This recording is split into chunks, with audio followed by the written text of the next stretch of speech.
Assalomu alaykum. Toshkent viloyati Oliy ta'lim fan va innovatsiyalar boshqarmasi, Oqqo'rg'on tuman 1-son Politexnikumi.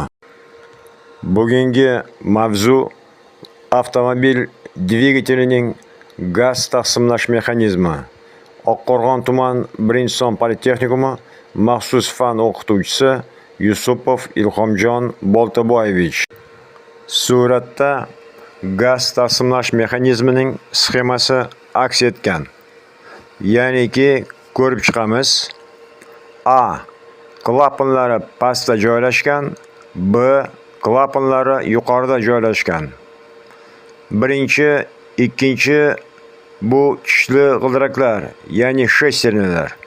Uchinchi raqam ostida tirsakli val, to'rtinchi raqam ostida rostlovchi bolt, 5-raqam ostida klapan, 6-raqam ostida klapan egari, 7-raqam ostida prujina, 8-raqam ostida shayba, 9-raqam ostida turtgich, 10-raqam ostida mushcha, 11-raqam ostida karamysla, 12-raqam ostida karamysla o'qi, 13-raqam ostida kronshtayn va nihoyat 14-raqam ostida shtanga. Hozir biz bu suratda ko'rib turganimiz A raqami harfi ostidagi bu ko'rinishdagi klapanlari pastda joylashgan deb aytilgan, ya'niki taqsimlash vali ham pastda. Ikkinchi ko'rinishda esa B variantda klapanlari yuqorida joylashgan. Demak, bu yerda ham taqsimlash vali pastda va tegishli shtangalar orqali, ya'ni 14-raqam ostidagi shtanga orqali harakat klapanlarga, ya'ni karamysla orqali klapanlarga uzatilishi aks etgan. Bu suratda biz taqsimlash vallarining joylashish sxemasini ko'ryapmiz. Ya'ni chapdan birinchi suratda taqsimlash vali pastda, klapanlari yuqorida joylashgan holat. Ikkinchi suratda chapdan hisoblaganda, ikkinchi suratda demak taqsimlash vali yuqorida, klapanlari ham yuqorida joylashgan varianti. Uchinchi suratda demak taqsimlash vali yuqorida va klapanlar ham yuqorida joylashgan varianti va 4-chi, ya'ni o'ng tomondan birinchi bo'lib hisoblangan ko'rinishda suratda biz ko'rib turganimizdek ikkilangan, ya'ni ikkita taqsimlash valiga ega bo'lgan gaz taqsimlash mexanizmi aks etgan. Bu suratda biz o'sha gaz taqsimlash mexanizmini elementlarini, har bir detalini chizmasini ko'rib turibmiz. Uni joylash o'rnida ham ko'rsatilgan, aks etgan, ya'ni taqsimlash vali harakatni olish ko'rinishi bu yerda tasmali kichli tasmadan olyapti harakatni va yana shuni ko'rish mumkinki, taqsimlash validagi detallarning joylashishi, undagi elementlarning holati, ko'rinishi yuqoridami, pastdami va qanday tartibda bir-biriga qo'ndirilishi, ya'ni o'rnatilishi ham aks etgan. Bu suratda klapanlari yuqorida, taqsimlash vali pastda joylashgan sxemani ko'ryapmiz.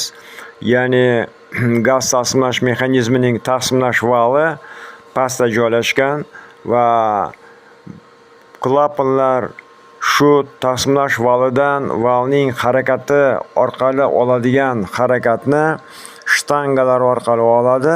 Bu aks etib turibdi. Shtangalar o'z navbatida olgan harakatni karamyslaga uzatadi, karamysladan esa klapanlarga uzatiladi. Mana bu suratda biz ko'rib turibmiz, ya'ni klapanlarni ortga qaytishi bu prujina yordamida va karamysla bilan o'rtadagi harakat, ya'ni shtanga orqali oladigan harakat karamysla orqali klapanlarni bosishi hisobiga klapanlar kiritish yoki chiqarish klapani ochilishi natijasida tegishli ya'ni yonuvchi aralashmaning kirishi yoki havoning kirishi yoki aksincha yonuvchi aralashmani yonishidan hosil bo'lgan gazlarning chiqishi mana shu orqali sodir bo'ladi. Bu suratda xuddi boyagidek o'sha taqsimlash vali pastda joylashgan, klapanlari yuqorida joylashgan gaz taqsimlash mexanizmining ko'rinishi holati, ya'ni bu yerda o'sha shtanganing joylashgan o'rni, klapanlarning holati, bundagi vtulkalar, prujinalar, klapanlar, sterjenlar, rostlovchi vintlar, koромысла, shayba, suxariklar har bir alohida suratlarda elementlar bo'yicha aks etganligi ko'rinib turibdi.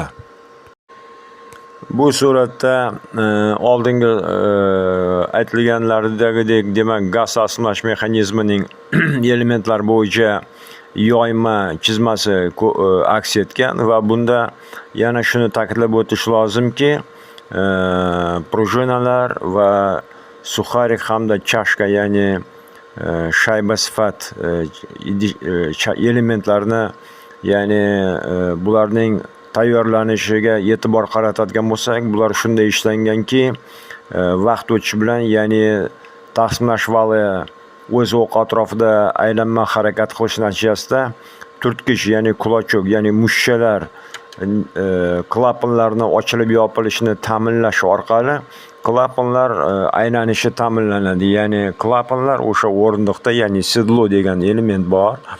O'sha silindrlar blokining kallagida joylashgan, shunga o'rnatilgan. Ana shu joyni klapan o'z-o'zidan aylanma harakat qilish natijasida shunga moslashib borib turadi. Mana bu yerda prujinalarning ko'rinishi aks etgan, ya'ni klapanni yuqoriga, ya'ni zich yopilishini ta'minlash maqsadida yuqoriga tortib turishi uchun suxariklar yordamida va shayba orqali ular qo'ndiriladi, ya'ni o'z o'rindig'iga, ariqchasiga, va shu prujinaning kuchi klapanni yuqorida o'z uyasiga zich, ya'ni gips yopilishini ta'minlab, bu orqali albatta silindrlar ichidagi hosil bo'lgan bosimni o'z-o'zidan yo'qolishini oldini oladi. Mana bu suratda ko'rib turibmiz, ikkilangan, ya'ni ikkita taqsimlash valiga ega bo'lgan klapanlari yuqorida joylashgan va taqsimlash vali ham yuqorida joylashgan dvigatelni ko'rib turibmiz. Mana kesimda aniq ko'rsatilgan, ya'ni prujinalarning o'rni, klapanlarga birikkan joyi, taqsimlash vallaridagi mushchalar aks etgan.